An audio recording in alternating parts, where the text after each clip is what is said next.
Mummy आज क्या बना रही हो? आज बेटे मैं करेले की सब्जी बना रही हूँ। करेले? वो तो बहुत कड़वे होते हैं खाने बेटा, में। बहुत अच्छे बनते हैं, आप खा के देखना, बिल्कुल भी कड़वे नहीं है। तो आज मेरी मम्मी से जानते हैं कि करेले की सब्जी कैसे बनाई जाती है। उनके बनाए हुए करेले बिल्कुल कड़वे नहीं होते हैं। तो ठीक है, मैं आपको बताती हूँ कि मेरी मम्मी करेले किस तरीके से बनाती हैं।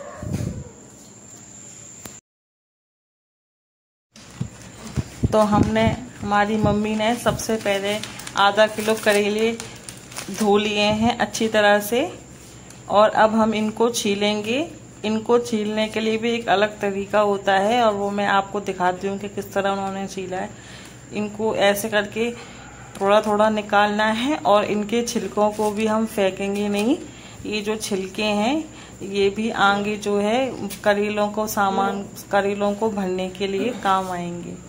तो पहले मैं एक करेला छील के आपको दिखवा दे रही हूँ कि किस तरीके से उन्होंने छीला है और किस तरीके से इसके बीज उन्होंने निकाले हैं।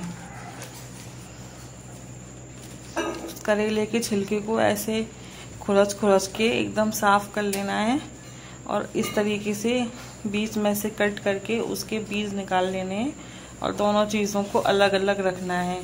और इसी तरीके से सारे करेलों को साफ करके छीलकर उनका बीज निकाल के हम इसमें नमक डाल के और इसको धूप में सुखा देंगे। और धूप में सुखाने से ये होता है कि इसका जो कड़वाहट होती है वो कड़वाहट निकल जाती है।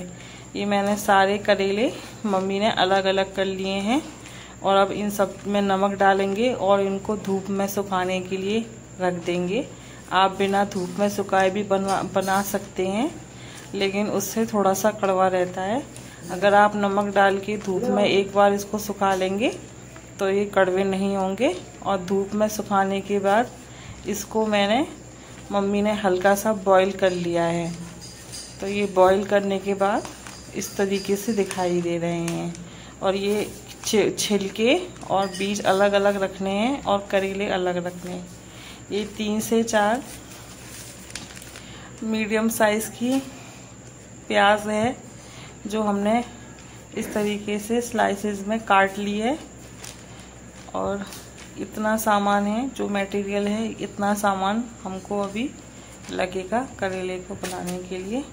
तो सबसे पहले इन तीनों चीज़ों को हमको अलग अलग फ्राई करना है। तो ये जो मीडियम साइज़ की प्याज है इसको सबसे पहले हम ऑयल में फ्राई कर लेते हैं।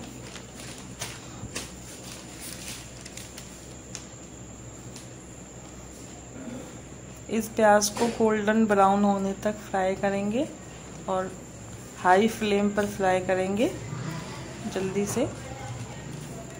जैसे ये फ्राई हो जाती है मैं आपको दिखाती हूँ। ये प्याज फ्राई हो चुकी है। अब हम इसको अलग एक बर्तन में निकाल लेंगे। इससे ज़्यादा आप इसको लाल ना करिए, वरना जो करेले का टेस्ट है वो कड़वा सा हो जाएगा। अब हम इनको निकाल लेते हैं।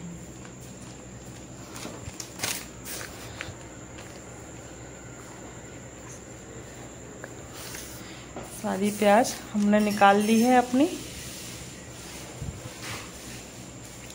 अब हम उसी सेम ऑयल में ये जो छिलके थे और जो बीज थे उसके करेले के वो इसमें डाल दे रहे हैं, और इनको भी हमको गोल्डन ब्राउन होने तक फ्राई कर लेना है। तो जल्दी से हाई फ्लेम करके इसको भी हम गोल्डन ब्राउन होने तक फ्राई कर लेते हैं। हमको करेले में कोई भी मटेरियल फेंकना नहीं है। छिलके हमारे जो हैं आगे बहुत काम आएंगे, इसीलिए हमने उसको भी निकाल के फ्राई कर लिया है, और उससे अच्छा टेस्ट आता है। आप लोग सोचेंगे कि छिलके निकालना ज़रूरी तो नहीं था। तो हाँ, ज़रूरी था, क्योंकि अगर आप छिलके निकाल के इस तरीके से प्रोसेस नहीं करते हैं तो करेले आपके कड़वे ज़रूर बनते हैं।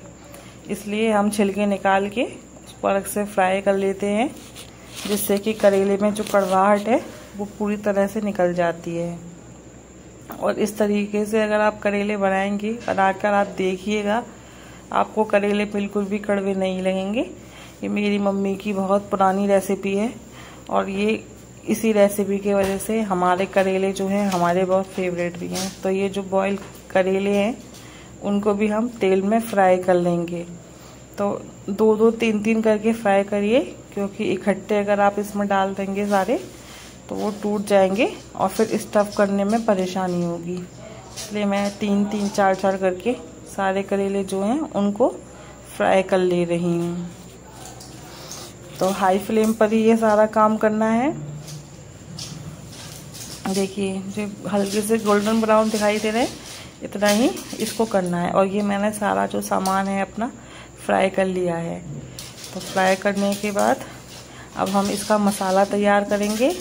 और मसाला तैयार करने के लिए सबसे पहले मैंने एक ब्लेंडिंग जार में लहसुन और प्याज काट के ले लिए हैं। ये एक गुत्थी लहसुन की होगी और एक ही छोटी प्याज होगी मीडियम साइज़ की।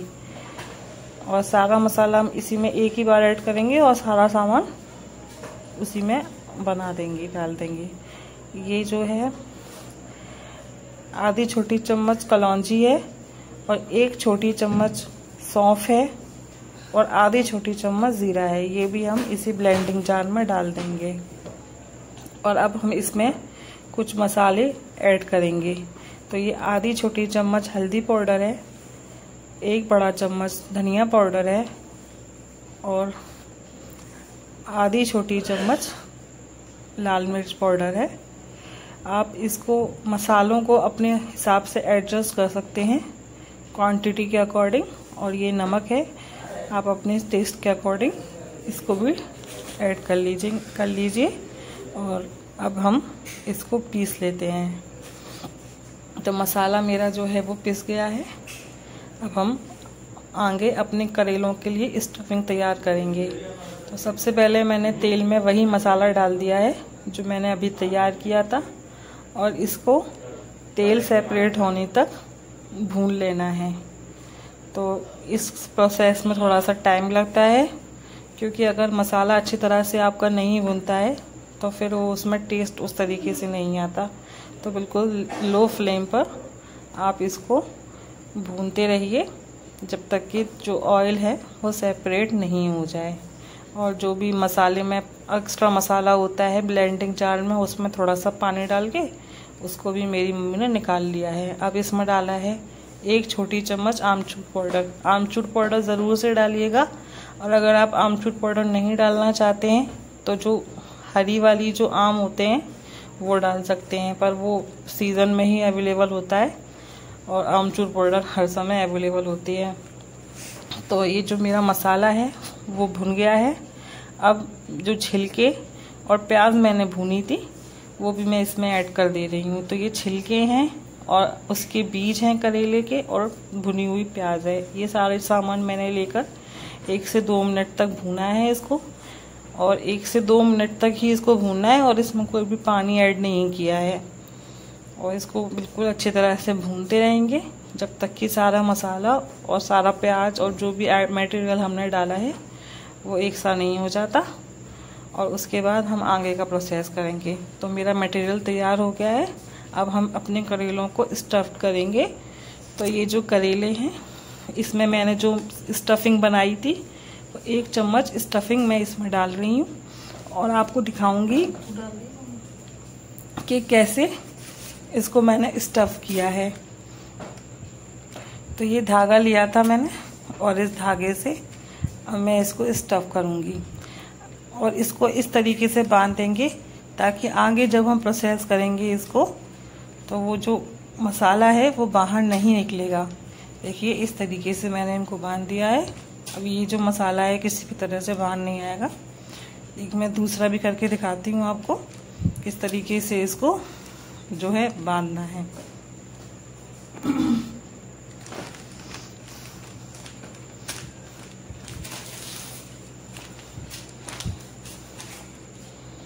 इस तरीके से आप साइड से दोनों तरफ बांध दीजिए। देखिए किस तरीके से बांधा है। तो सारे करेले मैंने इसी तरीके से तैयार कर लिए हैं और अब हम इन करेलों को आगे जो है ऑयल में फ्राई करेंगे। ताकि जो थोड़ी सी कड़वाहट रहती है वो भी चली जाएगी और थोड़े से ये क्रिस्पी भी हो जाएंगे। तो चलिए आगे फ्राई करने की तैयारी करते हैं। तो इसके लिए सबसे पहले मैंने कढ़ाई में ऑयल ले लिया है, ज़्यादा ऑयल की ज़रूरत नहीं है, और एक एक करके मैंने इसमें अपने सारे करेले डाल देने हैं। इस टाइम पर आप फ्लेम जो है वो बिल्कुल लो रखेंगे, क्योंकि अगर आप हाई फ्लेम पर ये काम करेंगे तो करेले आपके जल जाएंगे, क्योंकि वो ऑलरेडी कुक हैं, ऑलरेडी फ्राइड हैं। ये बस हम थोड़ा सा क्रिस्पीनेस करने के लिए और थोड़ा सा इसकी कड़वाहट को बिल्कुल ख़त्म कर देने के लिए ये वाली जो स्टेप है वो करते हैं। तो इन सारे करेलों को डालने के बाद मैंने ढक दिया है और फिर उसके बाद 5 मिनट बाद ही ये बिल्कुल तैयार हो जाएंगे। तो देखिए ये जो मेरे करेले हैं ये बिल्कुल तैयार हो चुके हैं। तो आप भी इस रेसिपी को फॉलो करके इन करेलों को बनाइए, और जब आप इनको खाएंगे तो आपको पता ही नहीं चलेगा कि आप करेले खा रहे हैं। और हमारे चैनल पे और सारे जो वीडियोस हैं वो भी आप देख सकते हैं, और हम बिल्कुल सिंपल रेसिपीज़ हैं वो जो आपके सामने लेकर आते हैं। तो अगर वीडियो आपको पसंद आया हो तो हमारे चैनल को सब्सक्राइब कर दीजिए और वीडियो को लाइक कर दीजिए और शेयर कर दीजिए। और हम आपसे मिलेंगे अगली वीडियो के साथ, अगली रेसिपी के साथ, एक नई रेसिपी लेकर, बिल्कुल घर के तरीके से, जो एकदम अलग भी होगी और यूनिक भी होगी। तब तक के लिए हम चलते हैं, बाय बाय।